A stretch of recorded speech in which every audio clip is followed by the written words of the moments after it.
Congo, Congo nde mboka ngo mokengeli koi.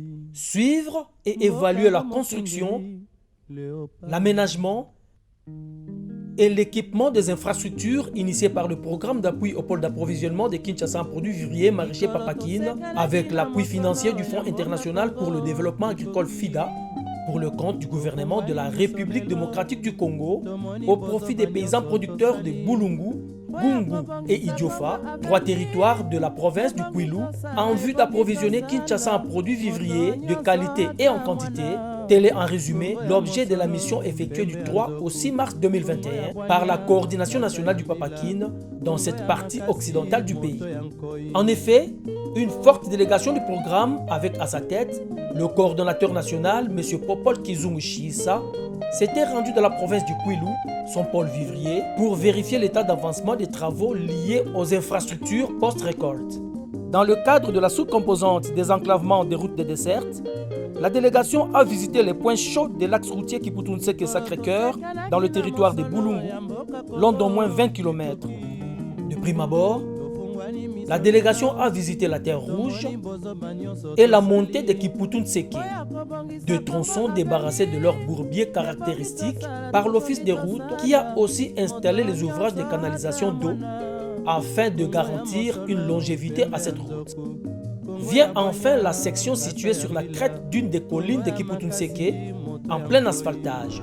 C'est en prenant de la hauteur, le drone Papakine aidant, que l'on peut se rendre compte de l'ampleur des activités qui s'y déroulent.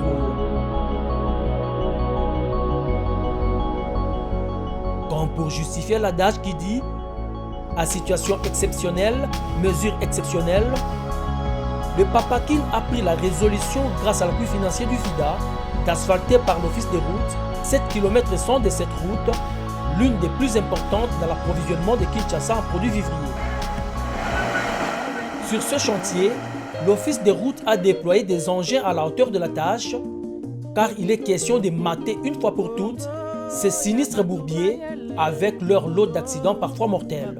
Pour le moment, il y a la pose d'Arobé sur la couche déroulement. La commune de Kiputunseke, il y a un trafic vraiment intense.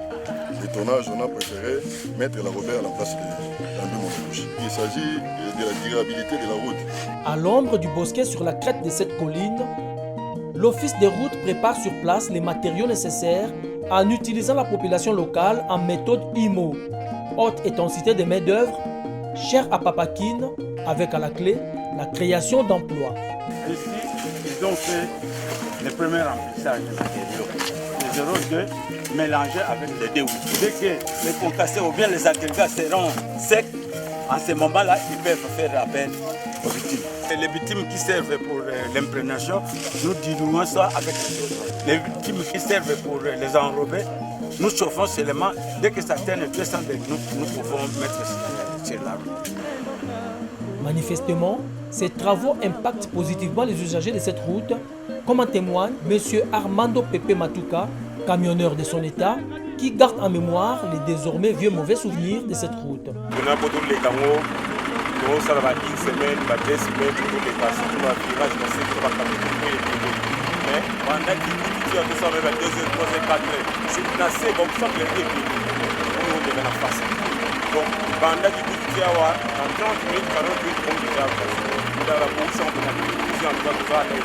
Présent sur le terrain, le coordonnateur national M. Popol Kizungu Chiisa a aussi livré ses impressions au terme de la visite. Par rapport à l'impact que ça donne, donc nous sommes un peu satisfaits. Parce qu'il nous reste quand même beaucoup de parcours à faire. Nous sommes ici avec le partenaire Office de route qui fait de son mieux pour pouvoir donc, remplir sa mission dans le cadre du contrat qui nous lie. Et donc au terme de cette visite, nous pouvons quand même espérer que d'ici la mission de supervision, les choses s'améliorent pour que nous puissions tirer certaines leçons et savoir ce que les deux parties peuvent faire pour que le contrat puisse être donc honoré selon ces prescrits. Après Kiputunseke, la délégation a mis le cap vers le secteur de Kwenge, toujours dans le territoire de Boulungu, où elle a visité les centres de transformation, l'entrepôt, ainsi que le bureau de l'inspection territoriale de l'agriculture, pêche et élevage, Itapel. Prenons les airs pour voir et comprendre l'utilité de toutes ces infrastructures regroupées en un seul endroit dans le territoire d'Idiofa. Sur ces images, on observe distinctement le centre de transformation composé d'un hangar pour machines, de 3 bacs de ruissage et d'un entrepôt ayant volé la vedette à l'ancien. À quoi servent toutes ces infrastructures et équipements? Suivons tour à tour les explications des bénéficiaires. Hangar pour machines. Nous sommes très contents d'avoir ces matériels parce que nos organisations paysannes avaient des difficultés pour égrainer les maïs, pour entreposer les produits. Et que maintenant, Papakine, notre partenaire, nous a facilité avec toutes ces machines. Nous sommes très contents. Le moulin va nous servir à moudre le maïs et les maniocs. Parce que les paysans, très souvent, ils utilisent le morsier. Avec le moulin que nous avons ici, ça va leur permettre de moudre le manioc et le maïs pour qu'ils puissent préparer à temps. Si nous devons égrainer le maïs, on utilise les sacs où les paysans doivent taper sur le sac pour égrainer ce maïs. Or, en tapant sur le sac se déchire. Mais maintenant que nous avons les graineuses, vraiment nous avons déjà une facilité d'égrainer le maïs sans passer par détruire les sacs. Cette machine va permettre à nos membres et aux non-membres de faire, ici c'est pour la farine panifiable et ici c'est pour les micro-cossettes. Or, deux fois on vendait les maniocs à grande quantité, mais ici avec les micro-cossettes, là nous avons ajouté une valeur à notre manioc. Donc les micro-cossettes qui passent dans le bac de mixage, ça va nous permettre de presser. Or, les mamans très souvent, quand elles sont à la rivière, elles pressent les maniocs en petite quantité. Mais ici, dès qu'on fait sortir le manioc dans le bac de mixage, on met dans les sacs et puis directement on va presser. C'est déjà une grande quantité. Le travail est très rapide avec cette presse. Vraiment, le travail est très rapide. 2 bacs de ruissage qui va nous permettre de récolter nos maniocs qui est à côté du centre de transformation. Nous allons les traiter sur place. Nous allons raccourcir les distances qui nous séparent avec la forêt. Maintenant que nous avons les bassins de ruissage, nous avons la facilité de traiter beaucoup de maniocs sur place. Donc nous avons gagné en temps et en économie. Toujours en lévitation, le drone Papakine capture des points blanchâtres en mouvement vers le centre de transformation. Ce sont des femmes paysannes productrices revenant du champ avec leur colis de manioc sur la tête. Awa, mulambo na bulum. Donc, eza 10 km. Entrepôt eza wana na Papakine. So toke so manioc na biso na mulambo. To ezonga, to tie na entrepôt batili biso na machine toni kisi yango ba biso fufu. To zongi na biso na bulum. Et kozala bien. La plupart de ces centres de transformation sont construits à proximité de cours d'eau pour un résultat efficace. Et enfin, l'entrepôt. Très content d'abord parce que, allez-y comprendre, si Papakine doit penser à nous faire des choses comme ça. D'abord, on souffrait d'abord. On ne voyait pas où garder les produits. Quand ça sortait, arriver sur les boulevards ici, pour avoir les véhicules, c'est difficile. Maintenant que nous avons un dépôt comme ça, c'est vraiment avantageux. Donc, dans la hauteur aussi, si nous avons les palettes, donc je pense qu'on peut aller à 1000 sacs dans le dépôt ici. Plus même. Donc en plus même. Mais nous avons la facilité là de déposer, je pense, dans 1 ou 2 semaines, plus de 1000 sacs de produits, que ce soit le manioc, que ce soit les maïs.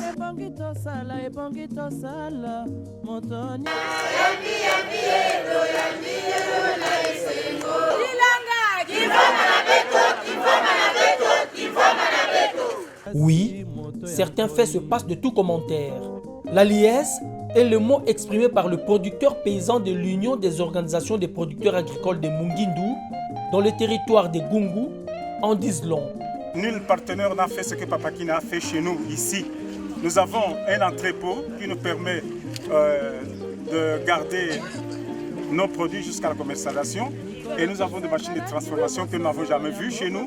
Vraiment, nous sommes satisfaits du programme Papakine FIDA. Dans le cadre d'appui aux institutions publiques, le Papakine a procédé à la construction des bureaux modernes pour l'inspection territoriale de l'agriculture, pêche et élevage, ITAPEL, service du ministère de l'Agriculture. Ces bâtisses offrent un bon cadre de travail aux inspecteurs territoriaux de l'agriculture, agronomes territoriaux et moniteurs agricoles dans l'encadrement, la sensibilisation et la supervision des paysans, assurant à coup sûr la pérennisation des activités du programme. Nous pourrions que féliciter Papakine par le truchement, par le biais de FIDA. FIDA a fait vraiment de ses efforts pour qu'aujourd'hui nous nous retrouvons dans un bureau où on ne pensait pas. Nous étions d'ailleurs, s'il fallait comparer les bureaux qu'on était, vous verrez que c'était vraiment comme des maquisards, des gens qui n'étaient vraiment pas à la possibilité d'être connus. Mais aujourd'hui, vous voyez vous-même, c'est grâce au projet Papakine, appuyé par FIDA, que nous nous retrouvons. Acquérir de nouvelles infrastructures est une chose, les entretenir en est une autre. D'où la nécessité pour les bénéficiaires de s'en approprier. Nous avons déjà monté un comité de gestion qui va essayer de suivre la gestion du centre. Parce que ça, c'est pour nous, ce n'est pas pour notre personne. Cependant, une certaine inquiétude plane dans l'esprit de certains paysans producteurs d'Idiofa concernant la survie de leurs activités après la fin du programme. En tête, M. Jean-Marie Lassoué, administrateur du territoire, qui s'est confié à la délégation du Papakine présente dans son bureau lors de la présentation des civilités. On nous apprend déjà que Papakine va bientôt atterrir, le projet va prendre fin. Mais c'est un peu difficile pour la population parce qu'il va créer maintenant un déséquilibre. Ce déséquilibre, je ne sais pas comment est-ce qu'on pourra remédier à cela. Et nous souhaitons qu'un projet comme Papakine puisse venir encore aider la population. Et nous devons chercher aussi nous-mêmes la population, chercher comment nous devons nous prendre en charge. Ça, c'est une façon maintenant de faire cette fois-ci. Mais dans l'entretemps, nous pensons qu'il y ait un programme qui puisse venir en aide à la population ici. Si pas ici où on a déjà travaillé, mais dans d'autres secteurs, parce que là, on a toujours besoin de Papakine. Grâce à l'appui financier du FIDA, le Papakine a construit dans la province du Kwilu 23 entrepôts en raison de 11 pour le territoire de Bulungu, 10 pour Idiofa et 2 pour Gungu. 23 centres de transformation, 11 pour Bulungu, 10 pour Idiofa et 2 pour Gungu. 9 bureaux de l'inspection territoriale de l'agriculture, pêche et élevage, en raison de 4 pour Bulungu, 4 pour Idiofa et 1 pour Gungu. Toujours dans le même registre, le Papakine a ouvert un autre chantier à Idiofa pour la construction d'un pont moderne sur la rivière Inyandongo en remplacement de cette vieille passerelle. Cette infrastructure ne tardera pas à enjamber cette rivière car tous les matériaux sont déjà sur place en raison de 200 sacs de ciment, des barres de fer de différents calibres et la liste n'est pas exhaustive. Donc dans quelques jours, ce pont va figurer sur la liste des ponts modernes réhabilités par le Papakine, en l'instar du pont Luchima visité par la délégation,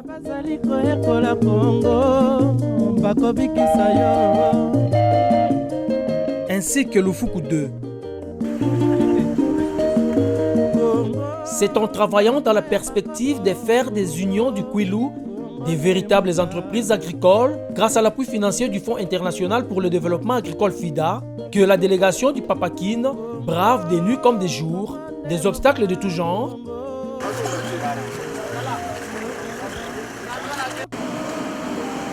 Devoir des résultats oblige.